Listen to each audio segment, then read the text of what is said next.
Europe stood still. Paris held its breath, because on that clay-coated Sunday in May, something happened at Roland Garros that the French Open had never, not once in its entire century of existence, witnessed before.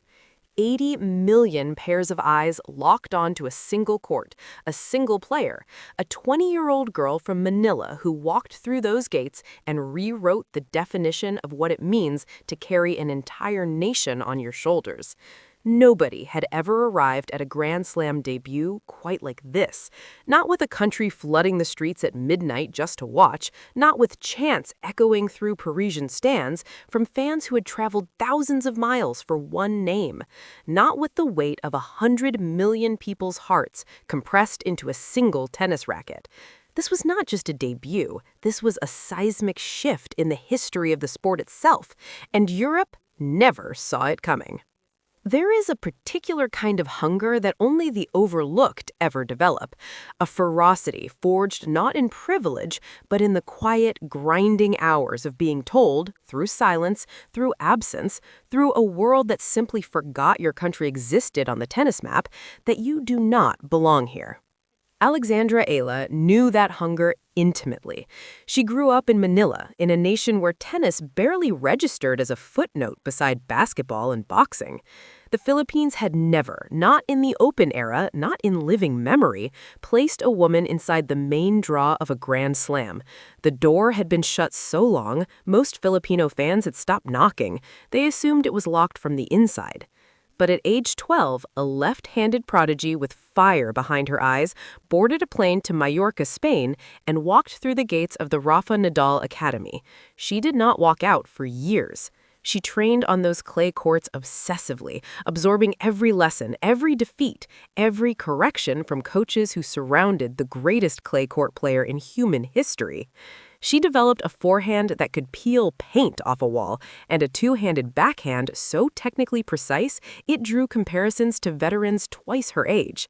By 2022, she had already claimed the U.S. Open Junior Girls Singles title, a thunderclap announcement that something extraordinary was developing. Yet the professional circuit remained distant. Grand Slam main draws felt like a different universe. Then came 2025, and everything collapsed forward at once. At the Miami Open, Eala became the first wildcard in WTA history to defeat 3 consecutive Grand Slam champions in a single event, eliminating Jelena Ostapenko, dismantling Madison Keys, and then pulling off the defining moment of her young career, a clinical, composed demolition of world number 2 Iga Swiatek, 6-2, 7-5, on the sport's biggest non-slam stage. The world stopped. Replayed it again. Who was this 20-year-old? Where had she materialized from? Sports media scrambled. The WTA ranking machine updated in real time. She catapulted to a career-high world ranking of number 69, making her the highest-ranked Filipina in tennis history. Back in Manila, people watched from phones at 2 a.m., sobbing in living rooms, texting strangers who shared their last name. This was not just a tennis result, this was a generation's worth of suppressed belief exploding into daylight. And now, with that Miami momentum still burning, she was heading somewhere sacred. She was heading to Paris. Before we would joke about all these places back home, and now we're in Paris, Eala admitted, it's definitely a different level. She understood exactly what she carried, the weight of every Filipino child who ever picked up a racket and wondered if someone who looked like them could ever stand on that red clay. And she did not flinch. Can you imagine arriving at your first Grand Slam debut, knowing that an entire civilization is watching? Most 20-year-olds barely handle job interviews with anxiety. Eala walked into Roland Garros. Strip away the drama. Remove the flags, the chants, the tears. Set aside the viral clips and the midnight celebrations in Manila. What remained when everything quieted? With the cold, unvarnished truth revealed was something even more compelling than a fairy tale debut would have provided.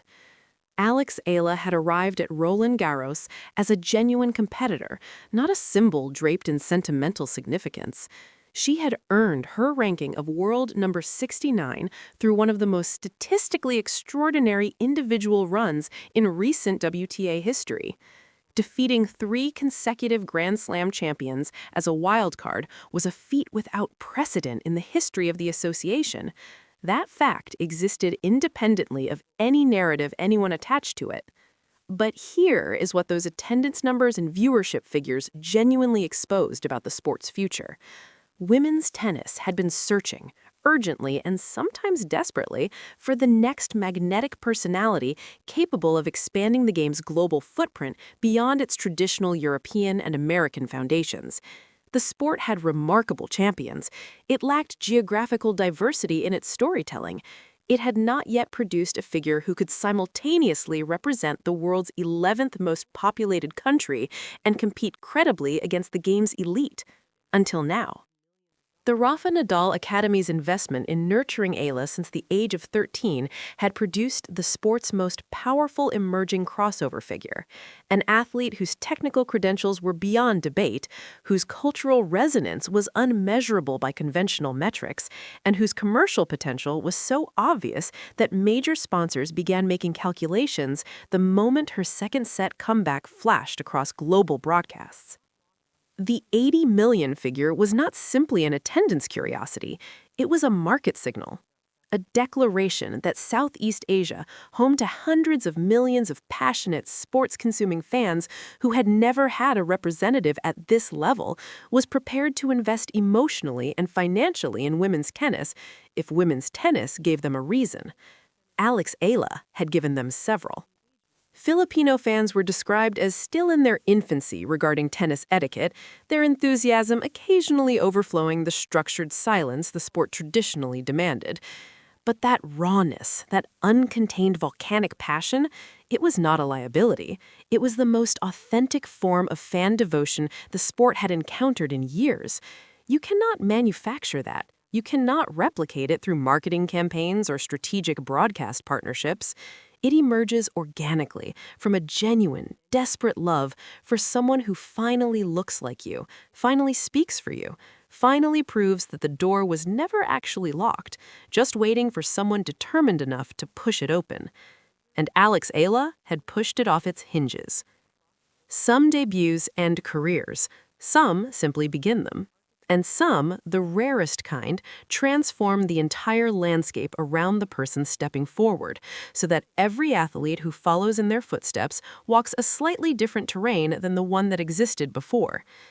Eala's Roland Garros debut belongs to that third category. Later that same year at the U.S. Open, Eala would go on to defeat number 14 seed Clara Tauson in a marathon first-round match, becoming the first player from the Philippines in the Open era to win a Grand Slam main draw match, completing an arc that Roland Garros had begun. The seed planted on that Parisian clay court, even in defeat, had germinated into something tangible and historic. But the legacy of that May 25th afternoon in Paris extends beyond individual results. It lives in the Filipino child who watched from a school gymnasium in Quezon City and decided for the very first time that tennis was a sport worth pursuing.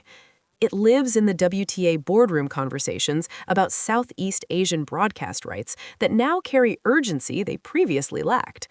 It lives in the Roland Garros attendance committee that will never again underestimate the power of a single player from an underrepresented nation to redefine the magnitude of what it means to show up. There is so much to be grateful for, Eala said ahead of that debut, her voice carrying the particular texture of someone who understood precisely how improbable their journey had been.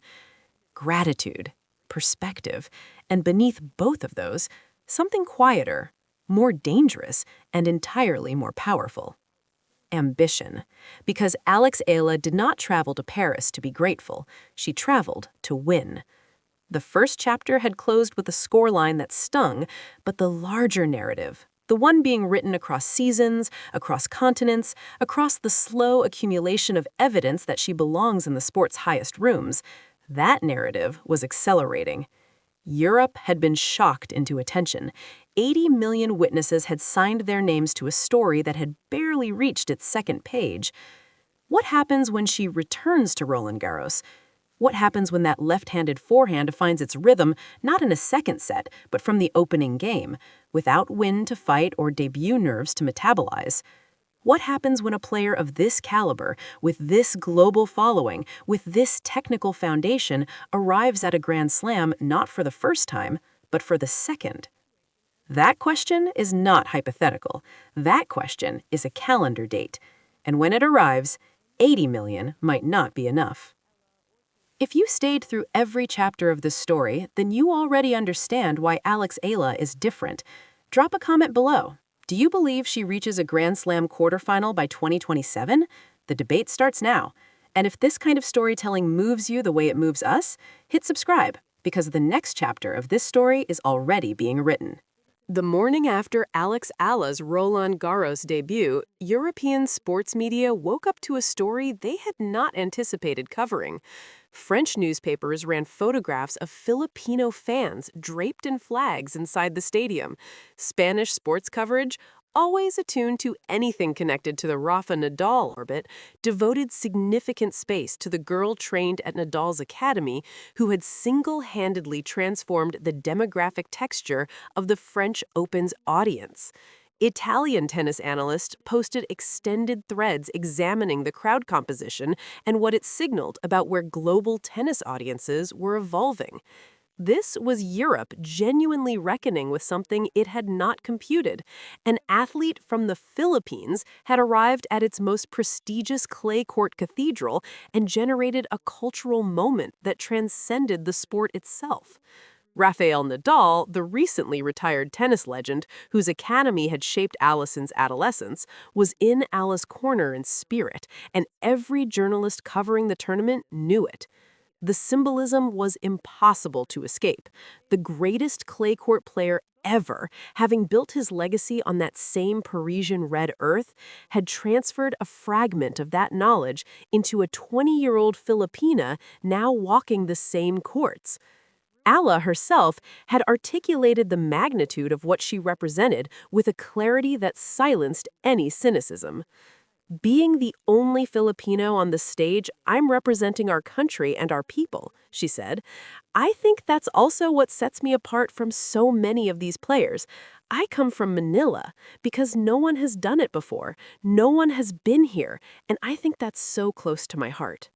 Those words circulated across every platform imaginable. They were shared in Filipino group chats. They were quoted by commentators on television channels that had never previously mentioned the Philippines in a tennis context. They were translated into French, Spanish, and Italian and posted by European fans who felt something in that statement pierce through whatever cultural distance normally separates a sports story from a human one.